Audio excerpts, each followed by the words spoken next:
Hello, everybody. This is Mido Hamada from Emerald City and soon-to-be-aired Counterpart, and you guys are listening to the Next Level Podcast. Stay tuned. Hi,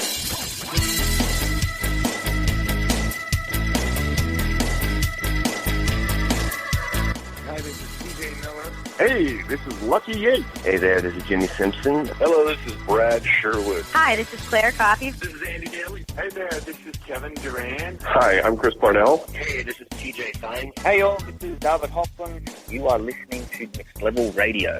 Have fun. It's time for the Showcast.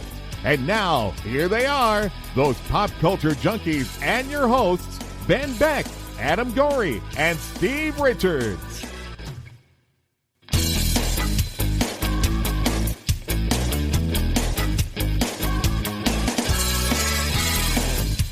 All right, everybody, welcome into another edition of the Spotlight here on the Next Level Network. I am Ben Beck, joined this time by my co-host, Steve Richards. And our guest this week is someone I'm sure you've seen on screen before. At least you have if you're a watcher of good television, at least. You've seen him on shows such as State of Mind, 24, Homeland, in movies such as American Sniper, and his most recent TV project, NBC's Emerald City, just wrapped up this past Friday. Please welcome to this edition, Mido Hamada. Mido, thanks for joining us. Yeah, thank you for having me, guys. Glad to be here. Yeah. So, like we mentioned, Emerald City just wrapped up this past week, its first season. I think it was, 10 episodes that it ran? Yeah, it was 10, exactly, 10 episodes. So, watching the show and watching clips of the show even beforehand and everything, Emerald City isn't exactly what people would imagine when you think Wizard of Oz, because we grew up with the movie with, Judy Garland and such. But for those of people who may not have seen it, how does the series differ from what we may have grown up with from the film? I think it's more closely related to the books. Frank Baum wrote about 14 books, of which The Wizard of Oz is only one.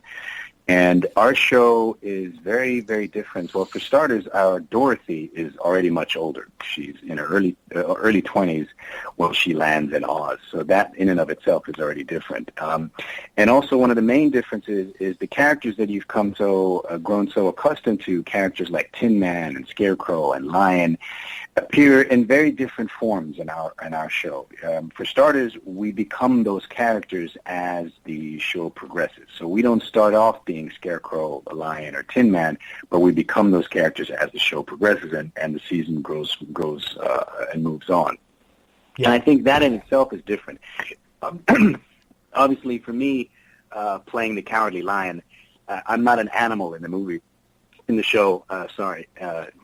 So it's a completely different thing in that sense, but we hope that the audience will fall in love with it and that it'll become their version of The Wizard of Oz and that they will kind of remember us from here on in. Yeah, I know you said your character doesn't start off as the Cowardly Lion. He's not an animal, but just from being in the guard of the wizard, your costume, at least, the helmet that's the lion head is pretty badass. Yeah, but you see the lion head in the costume is still from King Pastoria. It's from the time from before. So basically when the wizard took over, I kind of changed ship and went to work with the wizard because I thought that he's the new power in Oz, and therefore then killed my king and my queen, and that was the cowardly act in my case. So all that kind of stuff gets revealed during the course of the season. It's not on the first episode that you see already the guy with the lion head. It happened. I think it only got revealed like in episode 8 or so. And the same goes for Tin Man, the same goes for Scarecrow, and all the other beautiful characters in our show. Yeah. When you first auditioned for the role, when you first got the part, what were your thoughts when you found out that you were going to be playing a character like so iconic as the Cowardly Lion? It's really interesting because in the beginning I went up for a different part. I'm not going to say which part I went up for, but I went up for a different part, and I sent in a tape, and they liked it, and then they came and asked if I would audition for this other part, who happened to be Eamon and the Cowardly Lion. And so then when I received it, I didn't quite understand the magnitude of it. to be honest with you, until I started to kind of talk to people and then realize just how attached everybody is to the Wizard of Oz. And only then did it really dawn on me, oh my God, this is a big deal, because people really, really, really love the Wizard of Oz. And it's only then that it really dawned on me. And then I got nervous. Like everybody, when you realize, oh shit, I got to take on this beast. How the fuck am I going to do that? and yeah, so I was kind of thinking about that, and then when we started, I kind of forgot about all of that and just went and played the character, and then you don't really think about it. Once the work starts, all that goes out of the window anyway, and you forget about it, and you just go scene by scene and piece it together. Yeah. You mentioned a lot of people love the Wizard of Oz, but I read somewhere that maybe you. Not that you didn't love The Wizard of Oz, but you associated The Wizard of Oz story with a different media platform. Is that true? Is it something to do with the Wiz more than The Wizard of Oz for you? Yes, yeah. Well, you see, I didn't grow up in the U.S. I grew up in Germany. And in Germany, every once in a while, maybe during the Christmas time, they would show The Wizard of Oz. And so I would probably say I've seen The Wizard of Oz maybe a total of 2 times max, and I would say that both of those times I was under the age of 10 when I saw it. So I'm far away from 10 now, so it's been quite a while since I've seen it. So the real lasting memory that I have in my head is, of course, of The Wiz, because I was a huge Michael Jackson fan and Jackson 5 fan in the early and mid-late to 70s. So The Wiz had much more of an impact on me than The Wizard of Oz. So, and that stuck in my mind, when Michael Jackson played Scarecrow. So that was quite funny. So again, we come to the world of Oz in many different shapes and forms. Sure. Is that what attracted you to the show? Because I know you have a theater background as well, right? So was that kind of that all it kind of entitled into actually submitting your film for the part? Yeah, what really attracted me was just the power of the scripts. The scripts were amazing, and we got, which happens really rare in TV. You rarely get all 10 episodes before you start shooting. So basically, we had the amazing chance of getting 10 episodes written out before the first day of shooting, and so I was able to really see the entire journey of the character already mapped out in front of me. And then we went about shooting it like it was a 10-hour movie. And that's what really attracted me to the part. And let's face it, the idea of playing a lion was always going to appeal to me. I'm not going to lie to you. And then when I saw the costume, well, say no more. Yeah. Well, I mean, other than the characters too, I don't know if it was something you knew ahead of time, but you have somebody of such acting caliber like Vincent D'Onofrio in there playing the wizard. Yeah. I'd have to imagine it's got to be pretty. Did you find it intimidating working with somebody like him, or did you find it more inspiring than anything? No, it's more inspiring than anything else. I don't. We all are in the same business, and we all do this with passion and with love. And when you have an opportunity to work with a savant like Vincent, it's only inspiring. It inspires you to raise your game and to match his level and to get there, and that's what it is. Intimidating, not so much, because we're all human beings in the end. I don't think there's any reason to be intimidated by any other human being, to be perfectly honest. But inspiring, absolutely. He's absolutely an inspiration and was an inspiration to me, and also an incredibly generous human being as an actor as well. Somebody you could talk to about anything, who would share his wisdom and his experience, because he's got a breadth of experience when it comes to performing. So there's lots and lots and lots that we were able to draw from him, and he was only really happy in giving us all that. Yeah, I know. It's you should try. He has that role of the Kingpin on the Daredevil. On Daredevil. Oh, it's brilliant. Phenomenal. I would always think that maybe you would try to nudge your way into that a little bit, see if you can get into that kind of world just through Vincent. You mean get in the Marvel world? Yeah, get into the Marvel universe. Yeah, I think we all want to get in the Marvel world, but I think even Vincent would tell you that he has no influence over who can get into the Marvel world. If he did, I'm sure I would have been able to talk to him, and it would have put in a word for me. But unfortunately, that's not how the game works.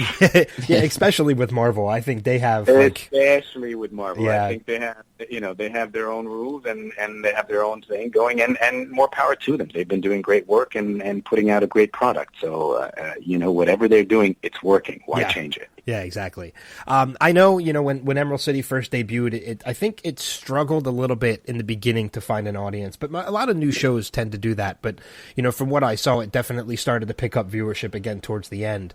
Does that mean, do we know if there's any word yet, if there's a chance the show is going to be returning for a new set of stories? Or there is enough material. And I know that the producers, the showrunners, and the writers, they all want it to go for another season. All of us actors would be more than happy to go and do this again. We're really keen on doing it again. I think it's really a question in the end of the day that's to do with dollars. It's all about them at the end of the day. It's an expensive show to shoot, and therefore, the network has to make sure that they get their money's worth, in the end. And so it's up to the gods at this stage, I hope we do, and please keep Twitter alive and keep, hashtagging Renew Emerald City, and who knows, we might do it again. I would love to do it again.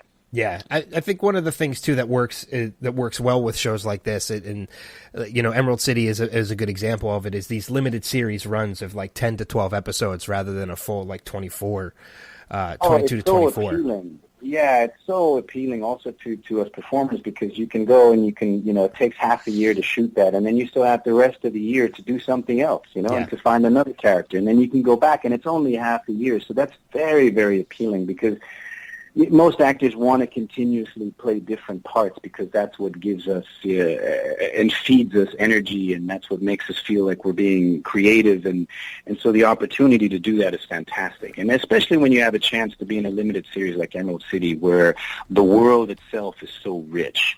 Not only do you have these amazing female characters, and you have a transgender character, and you've got wizards and stone giants, and a guy with a lion costume and a guy in a tin costume. All these things are there, and it just piques your imagination, and you kind of go, oh, yes, I want to explore more. I want to know more. So us who are in front and behind the camera, as well as the audience, are totally intrigued by what other stories would come up. Yeah. Yeah, and you mentioned that. The stories, there's more of that, and you mentioned the sets as well, and what it costs to shoot. I imagine that it's a lot of fun to shoot as well, just because of the scenes that get portrayed, and it's just visually, it's very pleasing. So I would assume that it's kind of fun to create that world. It was amazing to shoot. Like, when we set out to do this, Tarsem, our fearless leader and director, who directed all 10 episodes, he insisted on using as little CGI as possible. And because of that, we had to travel to these amazing locations. And, of course, anytime you tell an actor, oh, yeah, we're going to go to Spain, and then while we're in Spain, we're going to go to 5 different locations, and then we're going to take you to a national forest in Croatia, and then we're going to go to Budapest and shoot there.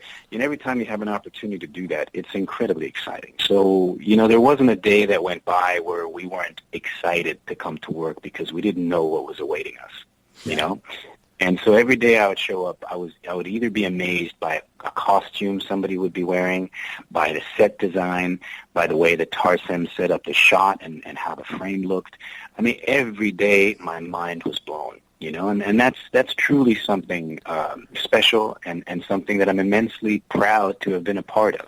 Even, if we don't do a second season, I can already say it was an amazing experience and one of the best experiences of my career to have been a part of, So it's already done so much for me. Yeah.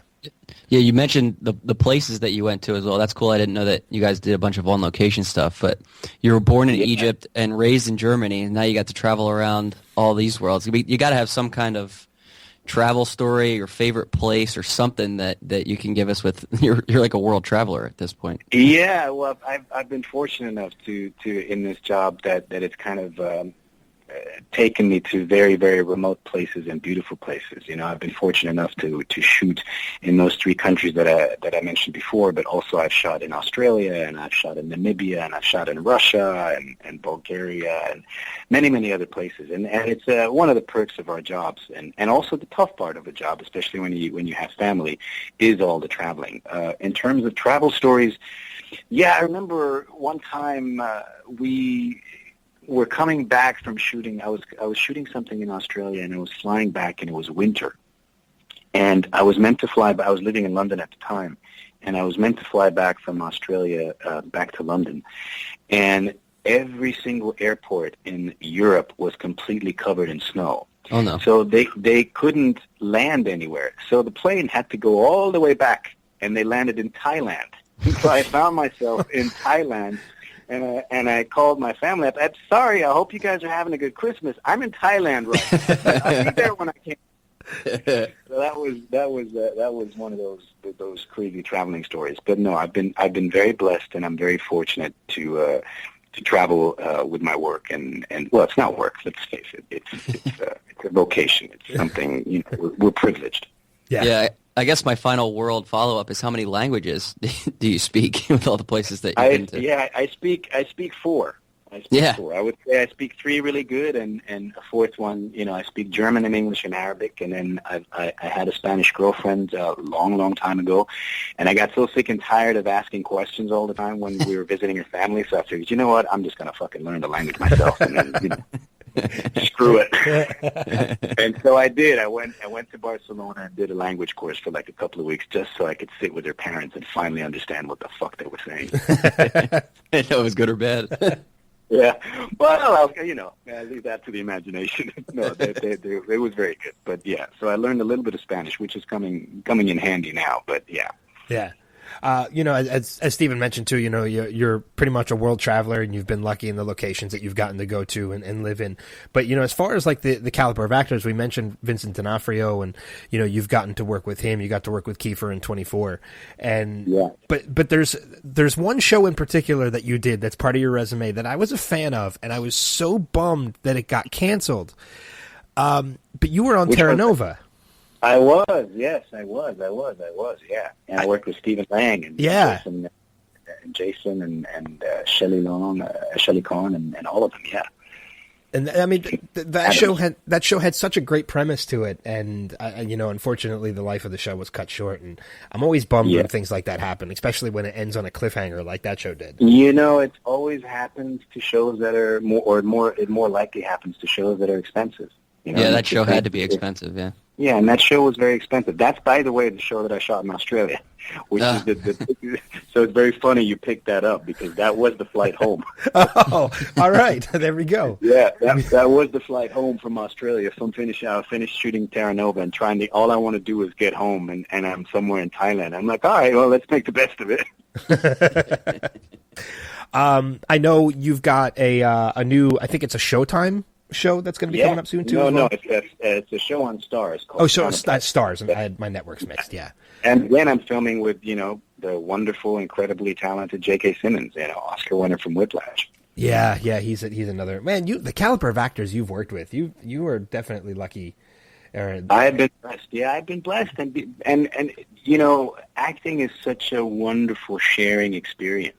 So, it's literally, and you're talking about the stuff that the actors I've worked with when I was, in front of the camera, but I've worked with wonderful actors on stage, which is where you actually get to watch their process. So the beauty about doing stage work is you're locked in a rehearsal room for 4 to 6 weeks or whatever, and you get to see these marvelous actors, begin stuff and then throw it away, find something else, throw that away, discover something else. And so that, to me, was really like going to school and watching people that have been doing it for so long. And then, the information and the knowledge and the talent that goes with it gets passed down, So that was the beginning of the sharing experience. And I think life is about sharing. So I've always feel blessed that I've been able to learn from such wonderful people and hopefully will continue to do so and myself share everything that I learned, which isn't very much, but I'll pass it on. Yeah. So And I think that's what, to me, that's what life's about. Life's about sharing. So I've been very fortunate to be in a position where people have been willing to share. Yeah. Yeah, I mean, you can tell you're a genuine and somebody to root for in Hollywood. And we like to kind of highlight people that do things in the community every now and then. And I came across this thing called the Wolf Connection, which Wolf Connection. all I saw was a youth empowerment group and Wolf Dog Sanctuary. Those are the same thing, and how do they work? Okay, so it's very funny because I'm actually going on a full moon hike with the wolves on Sunday evening because there's a full moon on Sunday, and we're going to go for a nighttime hike with them. It's an incredible organization. The Wolf Connection is basically what happens in California. You're allowed to breed wolf dogs. That means you're allowed to breed dogs who have wolf content in them.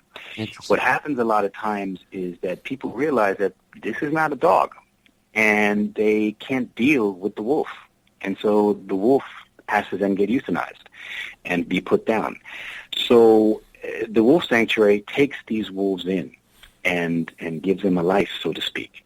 And what they've done now is they're starting to work, or not starting to work, but they work with endangered youths. So kids or young adults that have been in gang culture, that have been sexually abused, physically abused, drug addicts, any form of abuse that you can imagine has gone on in these children's lives. And they bring the animal and the children together, and together they teach each other how to heal.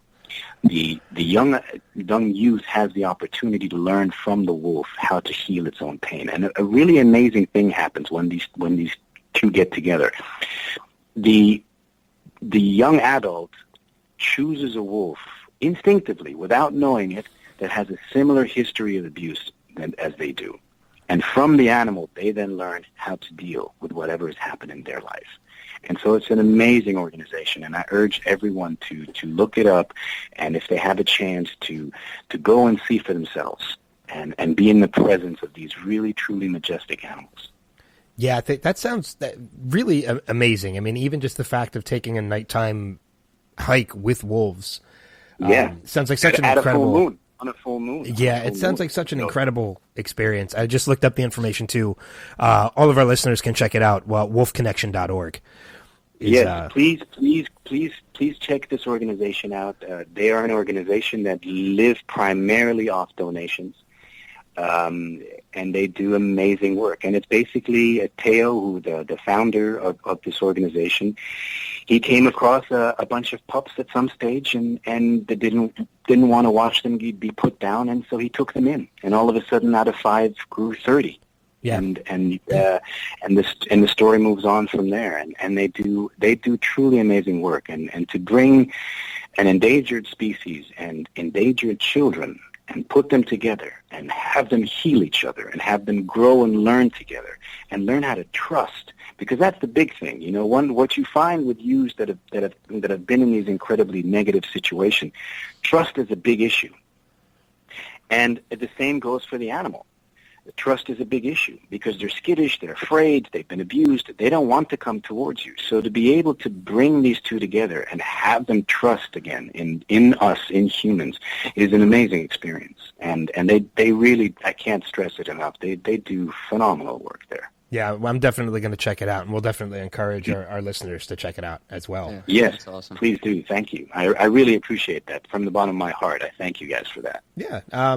So before we wrap things up, obviously we've talked about television, we've talked about film, we've talked about theater, a little bit of theater. But what's in the future? Any chance for writing or directing in your future?